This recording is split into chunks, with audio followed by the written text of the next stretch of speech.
are drying very well, actually. So, yeah. My name is Bright. I'm from Nigeria. AB, I'm Malaysian. It's through our former condo where we live. So there is a laundry shop they just opened. So we saw the business. We say, okay, JOMCUCI, okay. We contacted them and they gave us the address to come and make an inquiry.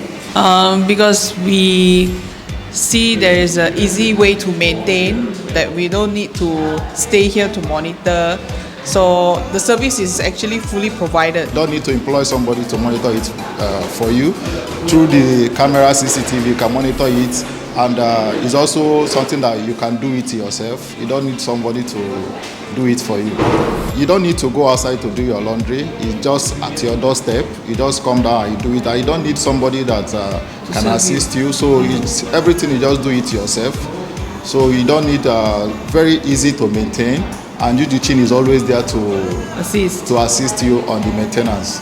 My advice for them is, if you want a side income, you should try to invest in something like this, good profits. Price for this business is not too expensive compared to other laundry service that they provided outside. JOMCUCI!